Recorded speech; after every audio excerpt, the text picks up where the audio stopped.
Hello everyone. Vijay academy Indore में आपका स्वागत है। तो लास्ट क्लास में हमने समझा था लेखांकन क्या है, लेखांकन की जरूरत क्यों पड़ी। ये चीजों को हमने लास्ट क्लास में पढ़ा था। तो जो लास्ट क्लास में हमने पढ़ा था एक बार उसे रिवाइज कर लेते हैं और फिर आगे के पॉइंट को कवर करते हैं। तो देखिए लेखांकन हमने समझा था ये कि लेखांकन या अकाउंटिंग क्यों जरूरी है। तो हमने एक एग्जाम्पल लिया था कि अगर एक छोटा सा व्यापारी है, जैसे हमने एक एग्जाम्पल के लिए लिया था कि किराना व्यापारी क्या करते हैं, उनकी छोटी सी दुकान होती है। उस छोटी सी दुकान को वो अकेले ही चलाते हैं और अपने हिसाब से सारी चीजें मैनेज कर लेते हैं। अपने हिसाब से वो माल खरीद के लाते हैं, कि कितने का माल खरीदना है। सारी चीजें वो अपने हिसाब से रखते हैं, कोई प्रॉपरली अकाउंट मैनेज नहीं करते। तो अब इस व्यक्ति का काम तो चल जाता है, मतलब जो छोटे व्यापारी होते हैं उनका काम तो चल जाता है। बट इन्हें समस्या क्या आती है कि अगर आप इनसे पूछेंगे कि आप बता दीजिए कि 2023 में आपने एग्जैक्ट कितना प्रॉफिट कमाया था, तो शायद इनके पास आंसर नहीं होगा कि मैंने 5 लाख रुपए प्रॉफिट कमाया था या मैंने 6 लाख रुपए प्रॉफिट कमाया था। ऐसा एक स्पेसिफिक फिगर ये आपको नहीं बता सकते कि ये फिगर के हमने प्रॉफिट कमाया था। या आप उनसे पूछे कि 2024 में अभी तक आपने कितना प्रॉफिट कमा लिया है, तो उनके पास इस बात का आंसर भी नहीं हो पाएगा। क्यों? क्योंकि उनके पास प्रॉपरली अकाउंट मेंटेन नहीं होते। तो ये समस्याएं आती थी, है ना। और जैसे जैसे व्यापार बढ़ता गया और कई सारी लॉ की रिक्वायरमेंट आती गई, तो आज की स्थिति में क्या हो गया है कि हमें हर एक व्यापारी को, जो व्यापार कर रहा है उसका उद्देश्य क्या होता है, जो भी व्यापार कर रहा है उसका उद्देश्य क्या होता है, प्रॉफिट कमाना। तो ये जानना उसको कि उसे कितना प्रॉफिट हुआ है, या जो वो व्यापार कर रहा है उसमें प्रॉफिट हो भी रहा है या नहीं हो रहा है। मतलब कोई काम किया जा रहा है, कोई व्यापार किया जा रहा है, उस व्यापार में लॉस हो रहा है या प्रॉफिट हो रहा है, ये जान पाना या ये देख पाना, इसके लिए क्या जरूरी है, इसके लिए अकाउंटिंग जरूरी है। क्योंकि जब वो अकाउंटिंग करेंगे तो उन्हें समझ में आ जाएगा कि हमें इस व्यापार से प्रॉफिट हो रहा है या नहीं हो रहा है। तो यही वाली बात हमने यहाँ पर फिर समझी थी कि लेखांकन का आविष्कार ही इसलिए हुआ है कि सभी व्यापारिक गतिविधियों को लिख लिया जाए, ना केवल लिख लिया जाए वरन उन्हें एक निश्चित विधि से लिखा जाए, जिससे कि जब भी व्यापारी चाहे, मतलब जब भी व्यापारी को ऐसा लगे कि उसे ये देखना है कि उसे प्रॉफिट हुआ है या नहीं हुआ है, जब भी व्यापारी चाहे वह अपनी व्यापारिक गतिविधियों का परिणाम जान सके। मतलब परिणाम जान सके का मतलब क्या हुआ, वो ये देख सके कि उसे प्रॉफिट हो रहा है या नहीं हो रहा है, उसे प्रॉफिट हो रहा है, लॉस हो रहा है या नहीं हो रहा है, ये जानकारी उसे मिल जाए। तो हम इसे क्या बोलेंगे, हम इसे बोलेंगे लेखांकन। तो लेखांकन के जरिए ही ये पॉसिबल है, अकाउंटिंग के जरिए ही ये पॉसिबल है कि हम अपनी चीजों को देख पाएं कि हमें जो भी काम कर रहे हैं उसमें प्रॉफिट हो रहा है या नहीं हो रहा है। कोई व्यापारी अगर व्यापार कर रहा है तो उसे उस व्यापार में प्रॉफिट हो रहा है या नहीं हो रहा है, ये सारी चीजें हम लेखांकन के अंतर्गत जो मेन उद्देश्य है वो यही है। अब इसके बाद हमने समझा था एक वर्ड, पुस्त पालन, बुक कीपिंग। तो देखिए इसका नाम ही क्या है, पुस्त और पालन, मतलब बुक कीपिंग। मतलब क्या करना है, इसमें क्या रखी जाती है, बुक रखी जाती है, एक सेट ऑफ बुक रखी जाती है, सेट ऑफ बुक रखी जाती है। और उस बुक में क्या किया जाता है, बुक कीपिंग में, कि सारी सेट ऑफ बुक्स रखी गई हैं ताकि हमें अपनी व्यापार की स्थिति पता लग जाए, व्यापार के अंतिम परिणाम पता लग जाए एट द एंड। तो इसमें जो भी बुक्स रखी जाती हैं और उसमें जो ट्रांजेक्शन रिकॉर्ड किए जाते हैं, उस पूरी प्रक्रिया को क्या बोलते हैं, बुक कीपिंग कहा जाता है। जैसे जैसे सेल्स की बुक रखी, परचेस की बुक रखी, कैश बुक रखी, है ना, सेल्स रिटर्न, परचेस रिटर्न, है ना, बिल्स पेबल्स, बिल्स रिसीवेबल्स के जो भी हमने सारी बुक्स रखी हैं, वो सारी बुक्स रख करके हमें क्या पता लगेगा वर्ष के अंत में, ईयर एंड में, कि हमें इस काम से कितना प्रॉफिट हुआ है और हमारे व्यापार की स्थिति क्या है।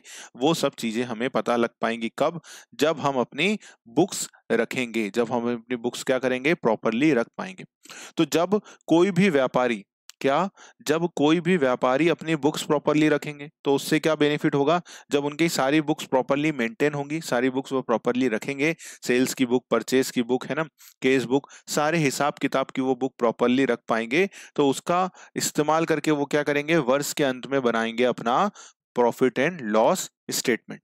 तो जब वो प्रॉफिट एंड लॉस स्टेटमेंट बनाएंगे तो इससे होगा क्या, इससे होगा ये कि जब वो वर्ष के अंत में अपना प्रॉफिट एंड लॉस स्टेटमेंट बनाएंगे तो उन्हें इससे क्या पता लग जाएगा, उन्हें इससे ये पता लग जाएगा कि उन्हें इस काम से क्या हुआ है, उन्हें इस काम से प्रॉफिट हुआ है या लॉस हुआ है। एक तो ये जानकारी मिल जाएगी, जब वो प्रॉफिट एंड लॉस स्टेटमेंट बनाएंगे तो उन्हें एक तो ये जानकारी मिल जाएगी, और दूसरा क्या होगा, और इसकी सहायता से वो क्या बनाएंगे, बैलेंस शीट बनाएंगे, वित्तीय विवरण बनाएंगे, बैलेंस शीट बनाएंगे। तो इससे उन्हें क्या पता लगेगा, इससे उन्हें व्यापार की फाइनेंशियल पोजीशन पता लग जाएगी, मतलब व्यापार की स्थिति क्या है, वित्तीय रूप से व्यापार कैसा है, वित्तीय रूप से व्यापार अच्छा है या नहीं। तो ये जानकारी हमें क्या मिल जाएगी, फाइनेंशियल पोजीशन की जानकारी हमें कहां से मिल जाएगी, बैलेंस शीट से मिल जाएगी। तो पुस्तपालन यही काम करती है। तो पुस्तपालन से आशय विभिन्न लेखा पुस्तकों को एक निश्चित विधि से रखना, जिससे कि वर्ष के अंत में, मतलब ईयर एंड में, व्यापारिक परिणामों की जानकारी आसानी से मिल सके। तो इससे क्या हो जाएगा कि ईयर एंड पे हमको क्या मिल जाएगी, व्यापारिक परिणामों की जानकारी आसानी से मिल जाएगी। मतलब क्या पता लग जाएगा कि हमें इस काम से प्रॉफिट हो रहा है या लॉस हो रहा है, और हमारे व्यापार की वित्तीय स्थिति कैसी है, फाइनेंशियल पोजीशन कैसी है। ये काम का हमें क्या किससे पता लग जाएगा, जब हम अपनी बुक्स रखेंगे, बुक कीपिंग रखेंगे, पुस्तपालन का काम करेंगे। ठीक है, तो ये हमने बात करी थी। फिर इसके बाद हमने समझी थी क्या, लेखांकन का विकास, की कैसे कैसे धीरे धीरे लेखांकन का विकास हुआ, ये हमने समझा था। इसमें कुछ एक आईएमपी पॉइंट थे जो मैंने आपको हाईलाइट करवा दिए थे। तो पहला क्या है, जो भी संपूर्ण विश्व में अभी अकाउंटिंग इस्तेमाल हो रही है, यूज की जा रही है, वो क्या है, वो है दोहरा लेखा प्रणाली, डुअल अकाउंटिंग सिस्टम। दोहरा लेखा प्रणाली का इस्तेमाल पूरे विश्व में किया जाता है। तो कभी भी क्वेश्चन एग्जामिनर आपसे पूछे तो आपको ये पता होना चाहिए कि वर्तमान में संपूर्ण विश्व में दोहरा लेखा प्रणाली अपनाई गई है, और ये एक ऐसी प्रणाली है, तो ये एक अंग्रेजी प्रणाली है। ठीक है, तो ये ध्यान रखिएगा।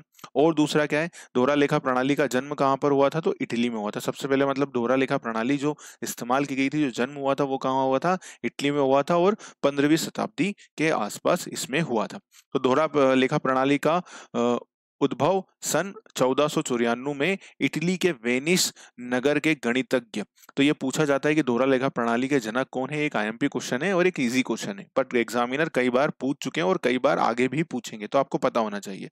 तो लुकास पेसियोली द्वारा लिखित पुस्तक। तो लुकास पेसियोली को आधुनिक दोहरा लेखा प्रणाली का जनक माना जाता है, और इन्होंने अपनी एक पुस्तक लिखी थी जिसका नाम क्या है, दी कंपासेट स्क्रिप्चर्स, है ना, जो किसमें लिखी गई थी, जो लिखी गई थी लेटिन भाषा में, ठीक है, से माना गया है। और इन्होंने सर्वप्रथम दोहरा लेखा प्रणाली के सिद्धांतों को बताया था। और दोहरा लेखा प्रणाली का जन्मदाता भी किन्हें माना जाता है, या जनक हम किसे कहेंगे, तो लुकास पेसियोली को माना जाता है। तो ये ध्यान रखिएगा, एग्जामिनर क्वेश्चन आपसे पूछ सकते हैं। तो ये सारी चीजें हमने आराम से, इत्मीनान से प्रीवियस क्लास में पढ़ी थी, है ना। तो दोहरा लेखा प्रणाली का मतलब क्या हुआ था वो भी मैंने आपको समझाया था, कि एक ऐसी प्रणाली जिसमें क्या होता है, हर एक ट्रांजैक्शन के कितने इम्पैक्ट होते हैं, दो प्रभाव पड़ते हैं, एक डेबिट और एक क्रेडिट, और दोनों ही प्रभाव क्या होते हैं, बराबर होते हैं। बराबर होने का मतलब क्या है, कि अगर कोई ट्रांजैक्शन का इम्पैक्ट, प्रभाव डेबिट साइड जितनी वैल्यू से पड़ेगा, उतना ही इसका प्रभाव क्रेडिट साइड पड़ेगा। तो अगर कोई खाता डेबिट साइड 20,000 से डेबिट हुआ है, तो क्रेडिट में भी उसका कितना इम्पैक्ट आएगा, 20,000 के बराबर ही आएगा। तो ये हमने लास्ट क्लास में पढ़ा था डिटेल में। तो अगर आपने लास्ट क्लास नहीं देखी हो तो मैंने आपको रिवीजन यहाँ पर करा दिया, और आप वो क्लास भी देख लीजिएगा। इसको आपको वीडियो के लिंक में वो क्लास मिल जाएगी, या चैनल पर आप जाएंगे तो क्लास मिल जाएगी आपको। ठीक है, चलिए, तो ये हमने लास्ट क्लास में पढ़ लिया था सारी चीजों को। अब हम बात किस पे करेंगे, अब हम बात करेंगे लेखांकन की विशेषताओं के ऊपर। तो लेखांकन की जो विशेषताएं हैं उस पर हमने बात करी थी। तो लेखांकन की विशेषताएं क्या है, तो लेखांकन में केवल विज्ञान और कला दोनों ही है, क्योंकि इसके कुछ रूल्स होते हैं, उसको लिखने का तरीका अपना अपना होता है, तो इसलिए विज्ञान और कला दोनों ही है। जो क्वेश्चन आ सकता है, एग्जामिनर आपसे पूछ सकता है, वो यहाँ से पूछ सकता है कि इसमें केवल लेखांकन में केवल मौद्रिक और वित्तीय प्रकृति के व्यवहारों का ही लेखा किया जाता है।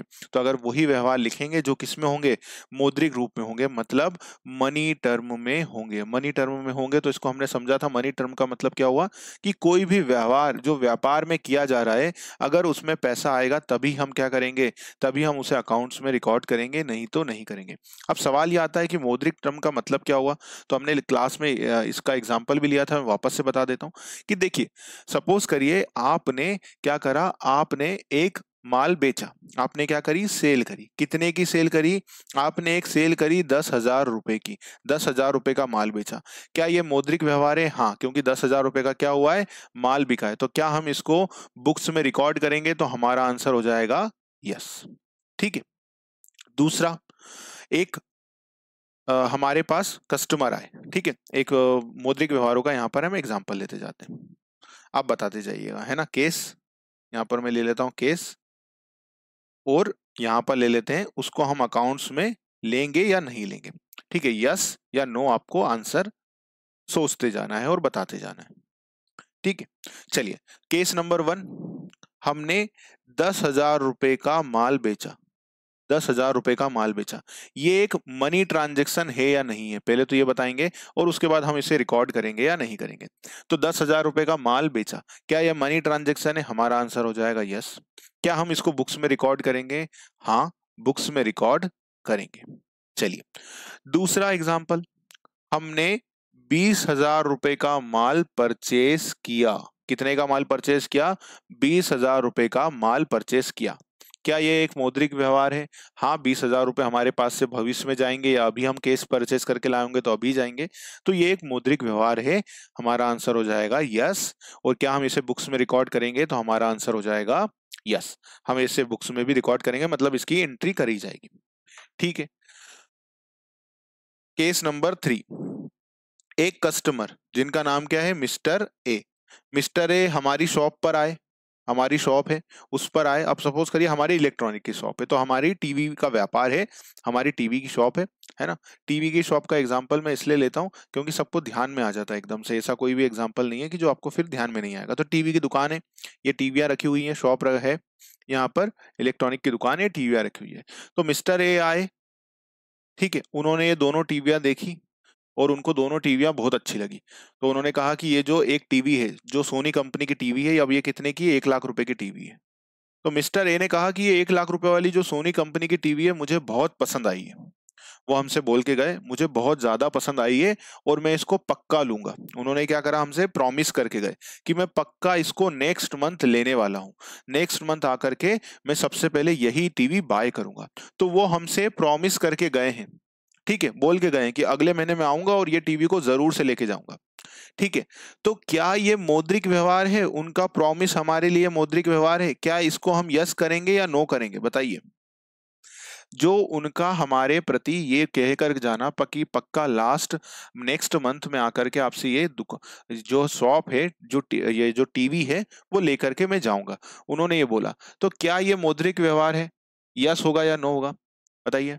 तो उनका केवल क्या है हमारे पास, उनका केवल हमारे पास एक वादा है, बट ये व्यवहार नहीं हुआ है। तो हमारा आंसर क्या हो जाएगा, क्या ये ट्रांजेक्शन मनी टर्म है? तो हमारा आंसर हो जाएगा नो।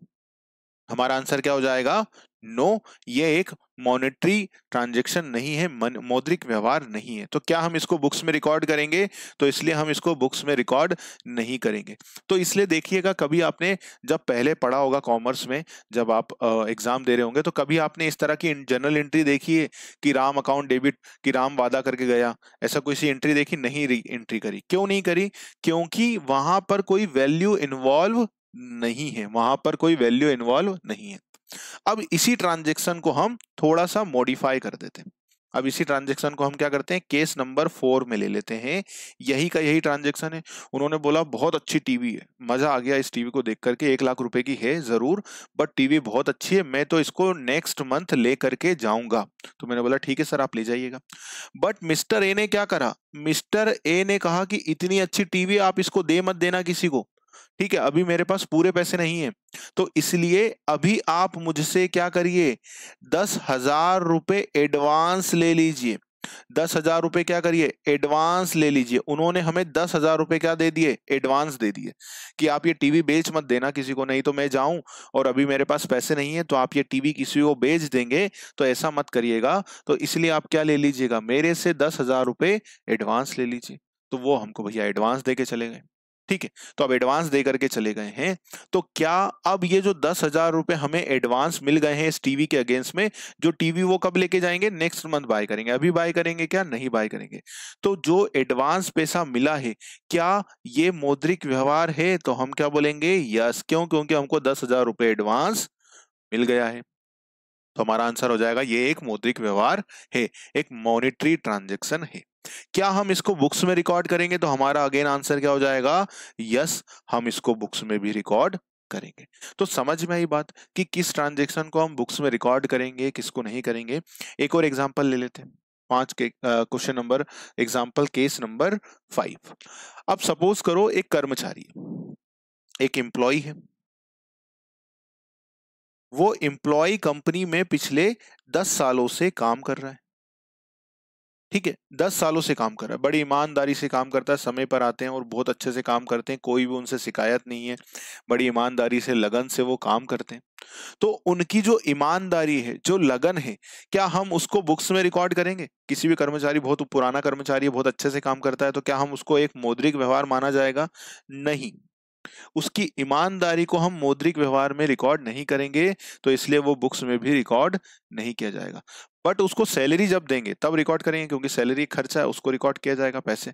बट जो व्यक्ति, जो कर्मचारी है, उसकी जो ईमानदारी है, वो कोई भी क्या नहीं है, मौद्रिक व्यवहार नहीं है, या हमने कर्मचारी को शाबाशी दे दी कि आप बहुत अच्छा काम करते हैं, तो ये सब मौद्रिक व्यवहार नहीं है, तो इन्हें बुक्स में रिकॉर्ड नहीं किया जाएगा। तो बात समझ में आई, मौद्रिक व्यवहार की बात मैंने एक बार आपको वापस से बता दी। तो यह वित्तीय सारांश है ना, तो ये आ गया कि केवल मौद्रिक और वित्तीय प्रकृति के व्यवहारों का लेखा किया जाता है। लेखांकन में केवल मौद्रिक व्यवहारों को ही दर्ज किया जाता है। किनको रिकॉर्ड किया जाएगा, केवल मौद्रिक व्यवहार को। प्रत्येक लेन देन का लेखा मुद्रा में ही किया जाता है। किसमें किया जाता है, मॉनिटरी टर्म में किया जाता है ना, केवल मनी में लिखते हैं हम। यह वित्तीय सारांश बनाने और विश्लेषण करने का क्या है, एक विज्ञान है।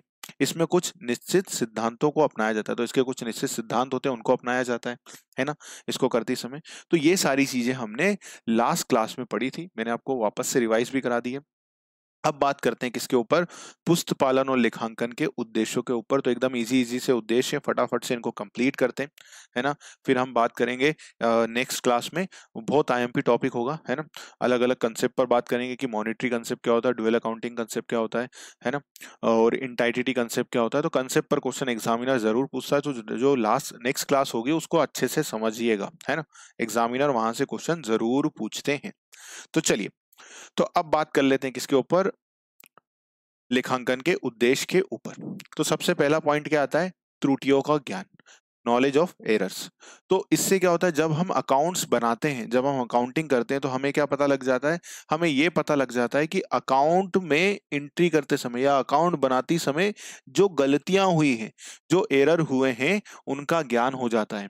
ठीक है, अकाउंट्स बनाते हैं तो हमें पता लग जाता है कि हमने कोई गलती करी है या नहीं करी है। जैसे अभी आप बुक्स बनाएंगे, तो बुक्स बनाने के बाद क्या करते हैं, उसके लेजर बनाए जाते हैं, पोस्टिंग की जाती है, सारी चीजें बनने के बाद क्या बनाया जाता है, ट्रायल बैलेंस बनाया जाता है। क्या बनाया जाता है, ट्रायल बैलेंस बनाया जाता है। तो अब बुक आपने पूरी जनरल एंट्री करी, पोस्टिंग करी, है ना, लेजर बन गए। अब लेजर बनाने के बाद सारी चीजें हो गई, आप क्या बनाएंगे, आप ट्रायल बैलेंस बनाएंगे। तो अब ट्रायल बैलेंस जब बनता है, तो ट्रायल बैलेंस का क्या होता है कि ट्रायल बैलेंस के भी दोनों पक्षों का योग क्या होगा, बराबर आएगा। दोनों पक्षों का योग क्या होगा, दोनों साइडेड का टोटल जो है वो बराबर आएगा। सपोज करिए 10,000 रुपए और 10,000 रुपए। तो अगर अब ये आ गया है, तो इसका मतलब क्या है कि हमारा जो बुक्स है वो क्या है, गणितीय रूप से पूरी तरह शुद्ध है, मैथमेटिकली एरर नहीं किया गया। मैथमेटिकल एरर नहीं किया गया मतलब अगर कोई ट्रांजैक्शन में हमने डेबिट जितना अमाउंट करा है, उतना ही अमाउंट क्या करा है, क्रेडिट करा है। तो जब हम अकाउंट्स बनाते हैं, तो अगर कोई भी अकाउंटिंग से रिलेटेड कोई गलती होती है, तो उसका हमें ज्ञान हो जाता है, मतलब वो त्रुटियां क्या हो जाती हैं, पता लग जाती हैं। तो सबसे पहला उद्देश्य क्या है, त्रुटियों का ज्ञान। दूसरा क्या है, नॉलेज ऑफ क्लोजिंग स्टॉक, तो अंतिम स्कंद का ज्ञान, नॉलेज ऑफ क्लोजिंग स्टॉक। तो अब क्या होता है, जब हम अपनी बुक्स बनाते हैं, जब हम अपने अकाउंट्स रखते हैं प्रॉपरली, तो हमें क्या पता लग जाती है, हमें ये पता लग जाती है कि हमारे वर्ष के अंत में हमारे पास कितना स्टॉक बचा है, हमारे पास वर्ष के अंत में कितना स्टॉक बचा है, इसकी जानकारी हमें बुक्स बनाने के कारण मिल जाती है। क्यों मिल जाती है, क्योंकि अब देखिए, हर एक हम बुक्स बना रहे हैं, अब बुक्स में क्या कर रहे हैं, हर एक ट्रांजैक्शन की एंट्री की जा रही है, हर एक ट्रांजेक्शन की क्या की जा रही है, एंट्री की जा रही है। कि सपोज करिए हमारे पास ओपनिंग स्टॉक था, ठीक है, क्या था हमारे पास, ओपनिंग स्टॉक था। अब ये ओपनिंग स्टॉक सपोज करिए कितना था, 10,000 रुपए का था। तो ये हमने एंट्री कर रखी होगी, तो हमारे पास ओपनिंग स्टॉक लास्ट ईयर से इतना आया। हमने पूरे वर्ष में कितना परचेज करा, इसकी भी हम एंट्री करेंगे। तो सपोज करिए हमने अपने वर्ष में पूरे साल भर में जो स्टॉक परचेज करा वो कितने का था, वो सपोज करिए कितने का था, 60,000 रुपए का। ये हमने परचेज करा। अब हमने जो पूरे साल में माल बेचा उसकी भी एंट्री हमने बुक्स में करी होगी। तो अब सपोज करिए हमने साल में जो माल बेचा वो भी एंट्री हम करेंगे, सारे एंट्रियां होंगी जब बुक्स रख रखी हमने। तो अब सपोज करिए हमने पूरे साल में 50,000 का माल बेचा, ये हमने एंट्री करी है। तो जब हमारे पास ओपनिंग स्टॉक है, जब परचेस है और सेल्स है, तो हम अपने आप क्या निकाल सकते हैं, हम अपने आप अपना क्लोजिंग स्टॉक निकाल सकते हैं। तो देखिए 10,000 का तो ओपनिंग स्टॉक था, हमने 60,000 का और माल खरीद लिया, तो हमारे पास टोटल कितने का माल हो गया, 70,000 रुपए का स्टॉक हो गया। उसमें से हमने 50,000 रुपए का स्टॉक बेच दिया। तो अब हमारे पास कितना बचा, तो हमारे पास बचा 20,000 रुपए का क्लोजिंग स्टॉक। तो ये कैसे पता लग पाया हमें कि हमारे पास कितना क्लोजिंग स्टॉक है, ये इसलिए पता लग पाया क्योंकि हमने क्या करी है, हमने बुक्स रखी हैं और बुक्स में हर एक ट्रांजेक्शन क्या करा है, रिकॉर्ड करा है। तो यहां पर हमने कर लिया कि ओपनिंग स्टॉक इतना था, पूरे साल भर में हमने इतना परचेज करा, इतनी सेल करी, तो हमें ये पता लग गया कि हमारे पास क्लोजिंग स्टॉक कितना बचा। एग्जाम्पल के साथ हमने समझा। तो ये कब पता लग पाएगा, जब हम अपनी बुक्स रखेंगे। तो ये दूसरा उद्देश्य क्या है, अगर हम बुक्स रखते हैं तो हमें बेनिफिट ये हो जाता है कि हमारा जो नॉलेज ऑफ क्लोजिंग स्टॉक हमें हो जाता है कि भैया इतना हमारे पास स्टॉक बचा है। ठीक है, पॉइंट नंबर 3 पर बात करते हैं। पॉइंट नंबर 3 क्या है, संपत्ति और दायित्वों का ज्ञान, knowledge of asset and liabilities. तो देखो क्या होता है, सारी बुक्स हम रिकॉर्ड कर रहे हैं, सारे बुक्स में ट्रांजेक्शन रिकॉर्ड कर रहे हैं, फिर क्या बना रहे हैं, वर्ष के अंत में बुक्स बनाने के बाद हम वर्ष के अंत में क्या करते हैं, बुक्स बनाएंगे। बुक्स से फिर हम बनाएंगे क्या, हमारा profit and loss account. Profit and loss account से हमें क्या पता लग जाएगा, प्रॉफिट एंड लॉस अकाउंट से हमें पता लग जाएगा कि हमें इस वर्ष में कितना प्रॉफिट हुआ है और कितना लॉस हुआ है, ये जानकारी हमें मिल जाएगी। और साथ ही साथ हम क्या बनाएंगे, हम बनाएंगे बैलेंस शीट, फाइनेंशियल स्टेटमेंट। तो बैलेंस शीट बनाएंगे, तो बैलेंस शीट से हमें क्या पता लग जाएगा, हमें ये पता लग जाएगा कि हमारी असेट कितनी है और हमारी लाइबिलिटीज कितनी है, ये हमें बैलेंस शीट के थ्रू पता लग जाएगा। तो ये पता लग जाता है कि हमारे पास टोटल असेट कितनी है। अगर आप बैलेंस शीट बनाएंगे तो उसमें असेट में आपको दिख जाएगा कि बिल्डिंग कितनी है आपकी, लैंड कितनी है, प्लांट एंड मशीनरी कितनी है, स्टॉक कितना है, करंट असेट कितना है, इन्वेस्टमेंट कितना है, हर एक चीज आपको बैलेंस शीट में मिल जाएगी। तो इसका उद्देश्य क्या होता है, दूसरा जो उद्देश्य क्या बेनिफिट है इससे, कि हमें पता लग जाएगा कि हमारे पास कितनी असेट है और कितनी लाइबिलिटीज है, कैपिटल कितनी है, लॉन्ग टर्म लाइबिलिटीज कितनी है, शॉर्ट टर्म लाइबिलिटी कितनी है, ये सारा उद्देश्य भी इससे पूरा हो जाता है। तो लेखांकन के कारण ये भी बेनिफिट हो जाता है। ठीक है, इसके बाद क्या है, कर दायित्वों का ज्ञान, नॉलेज ऑफ टैक्स लाइबिलिटी। अब कर दायित्वों का ज्ञान कैसे होता है, तो देखो सारी चीजें हमने रखी हैं, अब सारी चीजें हमने रिकॉर्ड करी हैं।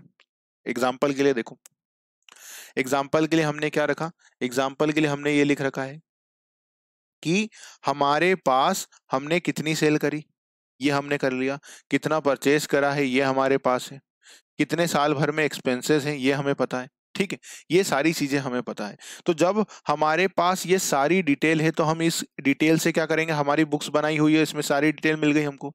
अब इससे हम क्या करेंगे, अब इससे हम बनाएंगे क्या, हमारा इससे हम बनाएंगे प्रॉफिट एंड लॉस स्टेटमेंट। ठीक है, या हम एकदम शॉर्ट फॉर्म में बोले तो प्रॉफिट एंड लॉस अकाउंट बना लेंगे।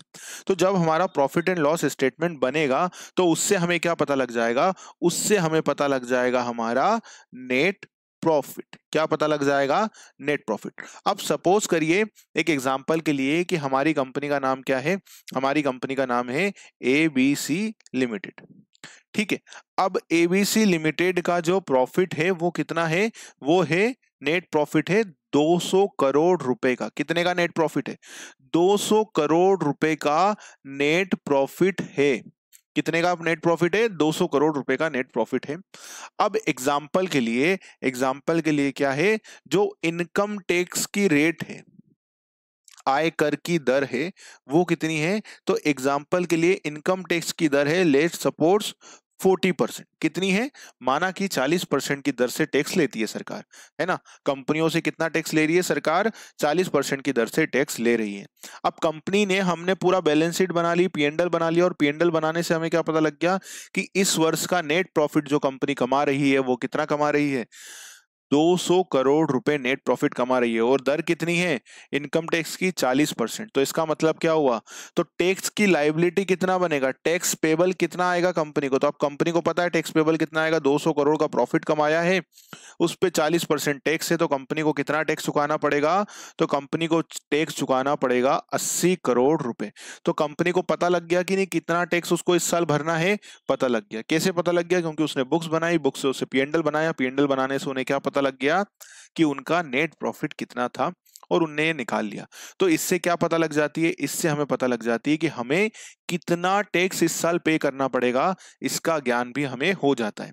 ठीक है, तो ये हमें ज्ञान हो जाएगा कि कितना पे करना है हमको सरकार को इनकम टैक्स के रूप में 80 करोड़ रुपए। तो अब हम क्या करेंगे? इसकी व्यवस्था करेंगे ताकि हम समय पर इसे पे कर दें, नहीं तो फिर पेनल्टी और वो सारी चीजें, प्रोसिक्यूशन चालू हो जाएगा। तो वो बचने के लिए हम क्या करेंगे? समय पर अपनी जो इनकम टैक्स की लायबिलिटी है या टैक्स की लायबिलिटी है उसको चुका देंगे।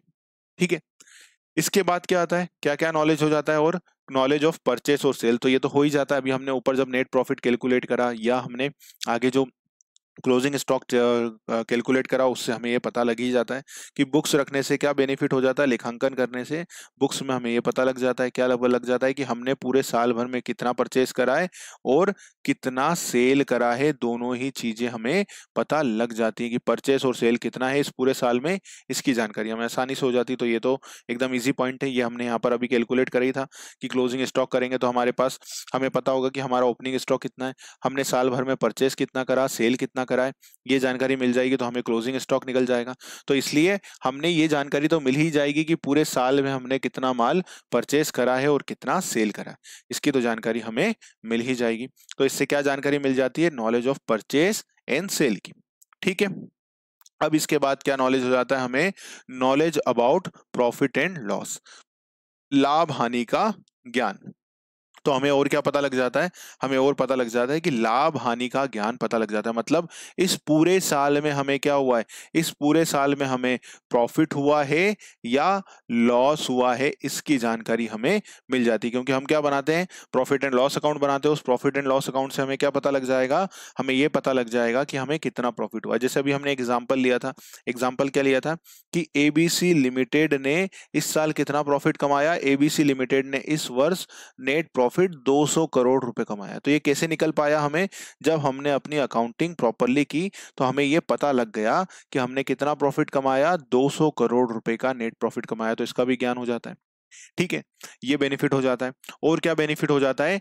Knowledge of capital. अब नॉलेज ऑफ कैपिटल का मतलब क्या हुआ कि इसमें हमें पता लग जाता है कि हमारी कैपिटल कितनी है या शुरू में कैपिटल कितनी थी। जैसे सपोज करिए एग्जाम्पल के लिए कि एक व्यापारी है, इसने सन 2000 में, कब? सन 2000 में अपना व्यापार चालू करा था।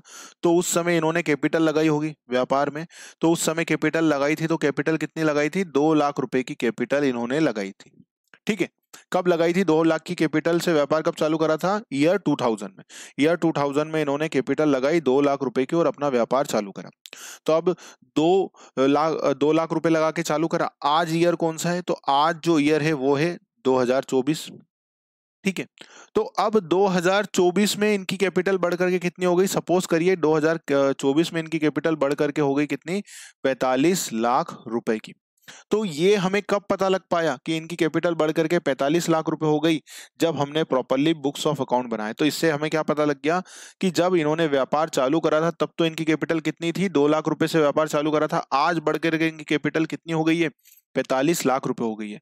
तो इससे अकाउंटिंग करने से हमें ओपनिंग में कितनी कैपिटल थी, बीच में कितनी कैपिटल थी, अंत में आज कितनी कैपिटल है, इसकी जानकारी आसानी से मिल जाती है। तो हमें ये पता लग पाएगा। अब इससे इनको, इस व्यापारी को क्या पता लगा? उन्हें ये पता लगा कि हाँ 2000 से आज बढ़ करके कैपिटल मेरी 45 लाख रुपए हो गई है। मतलब मैंने अच्छा काम करा है। 2 लाख रुपए की कैपिटल आज जो 45 लाख रुपए हो गई है। ठीक है, तो ये जानकारी इन्हें मिल जाती है। और क्या जानकारी मिल जाती है? तो लेनदार और देनदारों की जानकारी, लेनदारों और देनदारों का ज्ञान, information about debtors and creditors. अब डेटर्स एंड क्रेडिटर्स का मतलब क्या होता है, तो जब अकाउंटिंग टर्म्स में आपको समझाऊंगा तो इसे और डिटेल में बता दूंगा, अभी समझ लेते हैं। तो देखो डेटर्स का मतलब क्या होता है, डेटर्स का मतलब होता है देनदार। अब ऐसे आप सोचेंगे तो आप क्या सोचेंगे, जो जिसको हमें देना है, बट देनदार का मतलब क्या होता है, जो व्यापार को देगा। अब व्यापार को देगा तो इसके लिए एक एग्जाम्पल लेते हैं, है ना, इसके लिए एक एग्जाम्पल लेते हैं समझने में इजी करने के लिए। तो ये है मिस्टर ए। ये कौन है, मिस्टर ए। मिस्टर ए क्या है, मिस्टर ए एक व्यापारी है। इनकी किसकी शॉप है, तो सपोज करिए इनकी किराने की दुकान है। ये अपने किराने की दुकान में खड़े हुए हैं, है ना, अंदर, और माल बेच रहे हैं। अब इनके पास एक पर्सन आए, ये पर्सन आए, इनका नाम है mister mister Y. Mister Y आए, मिस्टर वाई जो है इनके काफी अच्छे दोस्त थे मिस्टर ए के, तो इनके पास आए और इनने कहा, क्या कहा मिस्टर ए को, कि मुझे आप क्या करो, 10,000 रुपए का सामान दे दो, 10,000 रुपए की गुड्स दे दो। और ये गुड्स कैसे दे दो मेरे को, ये गुड्स अभी मुझे क्रेडिट पे दे दो, मतलब उधार दे दो। ठीक है। तो अब मिस्टर ए जानते थे मिस्टर वाई को, कि काफी पुराने दोस्त हैं, बचपन से वो साथ में पड़े हुए हैं, मतलब चाइल्डहुड फ्रेंड है। तो उन्होंने बोला ठीक है ले जाओ, जब देना हो दे देना। तो मिस्टर वाई जो है, मिस्टर वाई क्या बोल के गए, मिस्टर वाई ये बोल के गए मिस्टर ए को कि भाई मैं आपको ये पैसे कब दे पाऊंगा, 60 दिन बाद। कितने, 60 डेज बाद मैं आपको ये पेमेंट दे दूंगा। इन्होंने बोला कोई बात नहीं, आराम से दे देना, घर की बात है, ऐसा बोल के इन्होंने इनको 10,000 रुपए का माल उधार दे दिया। अब मिस्टर ए, ये क्या हुआ, एक ट्रांजैक्शन हुआ है, हम इसको किस में रिकॉर्ड करेंगे, बुक्स में रिकॉर्ड करेंगे, जनरल एंट्री करेंगे, है ना। तो जनरल एंट्री क्या होगी इसकी, debtors account debit to sales account, है ना। सेल्स क्या हो जाएगी, क्रेडिट हो जाएगी। जनरल एंट्री हम इन फ्यूचर में आराम से और डिटेल में समझेंगे, तो आपको उसके लिए निश्चिंत रहना है ना, जनरल एंट्री को लेकर के वो आपको प्योर प्रॉपरली आएगी और अच्छे से आएगी। तो अब ये एंट्री हो गई। तो अब ये जो 10,000 रुपए का उधार माल दिया है, किसको दिया है, मिस्टर वाई को। किसने दिया है, मिस्टर ए ने। तो ये जो मिस्टर वाई को 10,000 रुपए का उधार माल दिया है, तो ये मिस्टर ए के लिए क्या कहलाएंगे, मिस्टर वाई। तो अगर इनको बुक्स में लिखा जाएगा तो इसे कहा जाएगा क्या, देनदार। इसे क्या कहा जाएगा, देनदार, मतलब डेटर। क्या कहा जाएगा, डेटर। इसे क्या कहा जाएगा, इसे कहा जाएगा डेटर। समझ में आ गई, मतलब जो इनको पैसे देगा, इसको ये इसे ध्यान रखना है, जो हमको पैसे देगा। देनदार का मतलब क्या, जो हमको देगा। लेनदार का मतलब क्या, जो हमसे लेगा। इसको इस तरह से याद रखिएगा आप, है ना। अगर आप बहुत दिनों बाद कॉमर्स पढ़ रहे होंगे तो हो सकता है आपको थोड़ा सा टर्म में याद आने में इशू आए, तो इसलिए एग्जाम्पल भी मैंने बता दिया। और कैसे याद रखना है, देनदार मतलब जो व्यापार को पैसे देगा उसको कहा जाएगा देनदार। तो इससे हमें पैसे मिलेंगे, कब मिलेंगे, इन फ्यूचर में। तो ये अकाउंट्स की भाषा में क्या कहा जाएगा, इसे देनदार। ऐसे ही लेनदार। अब लेनदार का मतलब क्या हुआ, जो व्यापार से पैसे लेगा। जैसे हम लोगों को पैसे उधार देते हैं, माल उधार देते हैं, ऐसे ही हमें भी जरूरत पड़ती है। तो अब मिस्टर ए अपनी दुकान पे है, किराने की दुकान है इनकी। अब ये सबको उधार माल बेच रहे हैं, तो अब इनके पास पैसे ही नहीं है, बट इनका काम बड़ा अच्छा है, तो ये अपनी दुकान पर बैठे हुए हैं। अब इनके पास अभी पैसे कम थे, तो ये होलसेल वाले जो बड़ी दुकान वाले हैं उनके पास से माल लेके आते हैं। ये कौन है, मिस्टर मिस्टर बी, बड़े व्यापारी हैं थोक के। ये इनके पास गए, बोले सर मेरे पास अभी थोड़े पैसे कम हैं, तो आप मुझे उधार माल दे दो, मैं आपको थोड़े दिन बाद दे दूंगा। अब मिस्टर ए काफी पुराने व्यक्ति और काफी अच्छा नाम है इनका, तो इनको मिस्टर बी ने कहा ठीक है, कितने का माल चाहिए। तो इन्होंने कहा सर मुझे आप 70,000 रुपए का उधार माल दे दीजिए। कितने का माल दे दीजिए, 70,000 रुपए का उधार माल दे दीजिए। मैं आपको 3 महीने में, 3 मंथ में मैं आपको आपके पैसे वापस दे दूंगा। तो अब जो मिस्टर बी ने किसको उधार माल दिया है, मिस्टर ए को उधार माल दिया है। तो मिस्टर ए, यहाँ पे किसको देखना है हमें, मिस्टर ए को ही देखना है। मतलब जब भी देनदार और लेनदार का ध्यान में रखो तो किसको ध्यान में रखोगे आप, मिस्टर जो व्यापारी है या जो व्यापार है उसको मेन फ्रेम में रखना है। तो अब मिस्टर जो ए है, मिस्टर जो ए है, इनको पैसे देना है मिस्टर बी को, है ना। मिस्टर बी को, मिस्टर ए को पैसे देना है, मिस्टर ए को पैसे देना है मिस्टर बी को उधार माल के वापस। कितने दिन बाद दे देंगे, 3 महीने बाद। तो अब जो मिस्टर ए है, मिस्टर ए है, उनकी बुक्स में हम क्या बोलेंगे, ये क्या कहलाएंगे इनके लिए कहलाएंगे लेनदार। क्या कहलाएंगे, लेनदार। मतलब अब इन मिस्टर ए के ए से देखेंगे तो क्या बोलेंगे हम, लेनदार। कौन लेनदार है इनसे, मिस्टर बी। मिस्टर बी को इनको पैसे देना है, कब देना है, 3 महीने में देना है, तो मिस्टर ए के लिए क्या कहलाएंगे, लेनदार। तो कभी भी आपको लेनदार और देनदार में कंफ्यूजन आए तो आपको क्या रखना है, उस व्यापार को बीच में रखना है जिससे हम देखेंगे, जिस पे खड़े होकर देखेंगे। तो अगर आपको इसको समराइज करूं मैं, तो इसको ऐसे देखो, ये है मिस्टर हमारे ए, मिस्टर ए।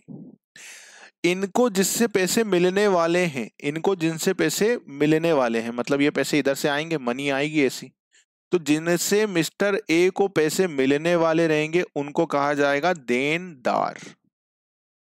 जिनसे ये व्यापार है हमारा, तो जिनसे व्यापार के पास या मिस्टर ए के पास पैसे आएंगे तो उसे कहा जाएगा देनदार। ये दे रहे हैं पैसे, इधर से पैसे आ रहे हैं, इसलिए देनदार। और जिनको मिस्टर ए को पैसे देना रहेंगे, इधर से पैसे जा रहे हैं, देखो ये मनी गई, अभी हमारे केस में कौन को देना पड़े, बड़े व्यापारी को, जिनका नाम क्या है, मिस्टर बी। मिस्टर बी को देना है। तो अब ये पैसे क्या हो रहे हैं, जा रहे हैं, मनी यहां से क्या हो रही है, जा रही है, मिस्टर ए के पास से इधर से ऐसी ऐसी जा रही है इनके पास। तो ये जो जा रही है, व्यापार से पैसे जा रहे हैं, तो इसे क्या कहा जाएगा, इसे कहा जाएगा लेनदार। इसे क्या कहा जाएगा, इसे कहा जाएगा लेनदार। क्या कहेंगे हम, लेनदार। समझ में आई बात, क्या कहा जाएगा, लेनदार। समझ में आई। तो इसे हम क्या कहेंगे, लेनदार। ये क्या है, देनदार। ये क्या है, लेनदार। समझ में आई बात, कंफ्यूजन कुछ नहीं, ठीक है, एकदम क्लियर है। तो ये है लॉजिक इसके पीछे का, देनदार और लेनदार। अगर मनी आ रही है व्यापार में तो वो हो जाएगा देनदार, अगर मनी जा रही है तो क्या हो जाएगा, लेनदार। अकाउंटिंग टर्म जब हम समझेंगे अभी डिटेल में तो मैं आपको ये भी बता दूंगा, तो उसके लिए निश्चिंत रहें। बट अभी के लिए इंफॉर्मेशन के पर्पस से मैंने आपको बता दिया कि लेनदार और देनदार का ज्ञान। तो कैसे पता लग पाएगा, जब हम सारी एंट्री करेंगे बुक्स में तो आराम से हमें पता लग जाएगा कि कितने डेटर्स हैं, टोटल कितने के डेटर्स हैं, टोटल कितने के क्रेडिटर्स हैं, इसकी जानकारी हमें मिल जाएगी। और क्या मिल जाएगी हमें जानकारी, नॉलेज अबाउट फाइनेंशियल पोजीशन, वित्तीय स्थिति का ज्ञान।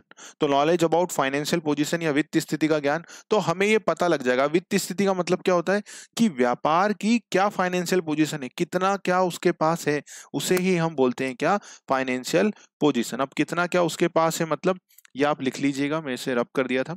तो फाइनेंशियल पोजीशन का मतलब क्या है कि बैलेंस शीट अगर हम देखें, बैलेंस शीट अगर हम देखें या प्रॉफिट एंड लॉस हम देखें, तो प्रॉफिट एंड लॉस से अगर हम कहें कि हमारे ने कितना प्रॉफिट कमाया, हमने 200 करोड़ का प्रॉफिट कमाया, ठीक है।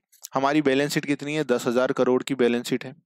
इसमें क्या है हमारी, तो कोई लोन है क्या बाहर से, बैंक से या आउटसाइड से लोन है क्या, तो हम कहेंगे हाँ, बैंक और आउटसाइड से जो लोन है वो टोटल कितना है, वो लोन टोटल है 1,000 करोड़ का ही, बस कितने का, 1,000 करोड़ का, 10,000 करोड़ में।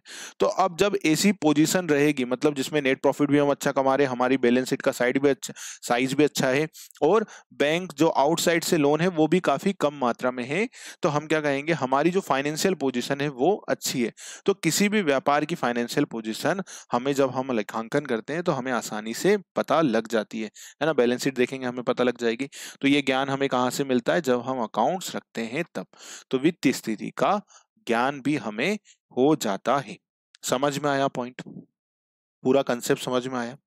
तो देखो ये हमने समझा कंसेप्ट पूरा अकाउंट्स का। अब हम क्या समझेंगे, अब हम समझेंगे मनी, बाकी सारी चीजें कि कंसेप्ट को। फिर इसके बाद हम क्या पढ़ेंगे, इसके बाद हम अकाउंटिंग टर्मिनोलॉजी में आपको पढ़ा दूंगा कि अकाउंटिंग टर्मिनोलॉजी को जो आईएमपी है, जो आपके लिए समझना जरूरी है, उनको पढ़ा दूंगा। फिर हम कंसेप्ट पढ़ेंगे, फिर उसके बाद हम समझेंगे जनरल एंट्री के रूल, फिर लेजर, सारी चीजों को एक एक करके करते जाएंगे, ताकि आपकी आने वाली जो एग्जाम्स हैं कॉमर्स से रिलेटेड, उसमें आपको काफी हेल्पफुल रहे। ठीक है, तो ये सारी डिटेल्स आपको मैंने बता दी हैं। आज उम्मीद होगी कि आपको ये क्लास जो है वो समझ में आई होगी। तो एक बार वापस से रिवाइज कर लेते हैं, है ना। यहाँ से देनदार के उद्देश्य से तो देखो क्या क्या नॉलेज हो जाता है। तो त्रुटियों का ज्ञान हमें पता लग जाता है कि हमने कोई गलती तो नहीं करी। उसके बाद हमें क्या पता लग जाता है, नॉलेज ऑफ क्लोजिंग स्टॉक, अंतिम स्कंद का ज्ञान कि कितना क्लोजिंग स्टॉक है, ये भी हमें पता लग जाएगा जब हम एंट्रियां प्रॉपरली करेंगे तब। ठीक है। इसके बाद क्या होता है, knowledge of assets and liability, संपत्ति और दायित्वों का ज्ञान। तो knowledge of assets and liability का ज्ञान कि कितनी असेट्स है हमारी, ये पता लग जाएगा, क्योंकि हम क्या बनाएंगे, बैलेंस शीट बनाएंगे तो हमें पता लग जाएगा कि कितनी असेट है कितनी लाइबिलिटी है ना। उसमें कितनी फिक्स असेट्स है कितनी करंट असेट्स है कितनी, है ना, लाइबिलिटीज में पता लग जाएगा कितना लॉन्ग टर्म लाइबिलिटी है कितना करंट लाइबिलिटी, ये सारी जानकारी हो जाती है। Knowledge about tax and liability, knowledge of tax liability. अब नॉलेज ऑफ टैक्स लाइबिलिटी का मतलब क्या है, कर दायित्व का ज्ञान कि हमें ये पता लग जाएगा कि भैया हमें कितना टैक्स पे करना है, इसका नॉलेज हमें हो जाएगा। कैसे नॉलेज होगा कि भैया हमने बुक्स रखी, बुक से हमें क्या पता लगा, हमें प्रॉफिट एंड लॉस अकाउंट बनाया, प्रॉफिट एंड लॉस अकाउंट से हमें पता लग गया कि हमने कितना प्रॉफिट कमाया। सपोज करिए हमने 200 करोड़ का प्रॉफिट कमाया और इनकम टैक्स की रेट जो है कंपनियों के ऊपर एक अप्रोक्स 40% है। तो भैया 40% के हिसाब से कितना टैक्स लग गया, 80 करोड़ का टैक्स लगने वाला है या हमें लग गया है, हमें इन फ्यूचर में पे करना है। तो ये नॉलेज हमें कहाँ से मिल जाता है, जब हम बुक्स प्रॉपरली बनाते हैं। इसके बाद हमें क्या नॉलेज हो जाता है, knowledge of purchase and sale कि कितना परचेस करा है कितना सेल करा है पूरे साल भर में, इसका भी हमें बुक से नॉलेज हो जाता है। फिर इसके बाद क्या नॉलेज होता है, knowledge about profit and loss. तो जैसे हमने बताया कि प्रॉफिट नेट प्रॉफिट बनाएंगे तो हमें क्या पता लग जाएगा, प्रॉफिट एंड लॉस अकाउंट बनाएंगे कि कितना प्रॉफिट इस साल हमें हुआ है, इसका ज्ञान हो जाता है। कैपिटल का ज्ञान हो जाता है कि जब हमने व्यापार चालू करा था उस समय कैपिटल कितनी लगाई थी, अभी के बीच में कैपिटल कितनी है, अभी कैपिटल कितनी है, ये सारी ज्ञान हमें इससे मिल जाता है। तो ये हो जाता है नॉलेज अबाउट कैपिटल। इसके बाद हमने समझा था कि डेटर्स और क्रेडिटर का ज्ञान हो जाता है हमें, है ना। और डेटर्स और क्रेडिटर्स क्या होते हैं मैंने आपको वो भी बता दिया कि जब उधार माल हम बेचते हैं किसी को, है ना, उधार माल बेचते हैं तो वो क्या हो जाएगा, वो हो जाएगा देनदार।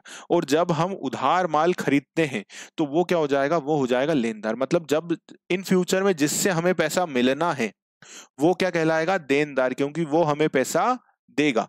और लेनदार का मतलब क्या हुआ, जिसको इन फ्यूचर में हमें पैसा देना है, जो हमसे पैसे लेगा उसे हम कहेंगे क्या, लेनदार। तो ये हमने समझा था। फिर नॉलेज अबाउट फाइनेंशियल पोजीशन की वित्तीय स्थिति क्या होती है, ये हमें नॉलेज हो जाता है। तो ये उद्देश्य पढ़े हमने, ठीक है।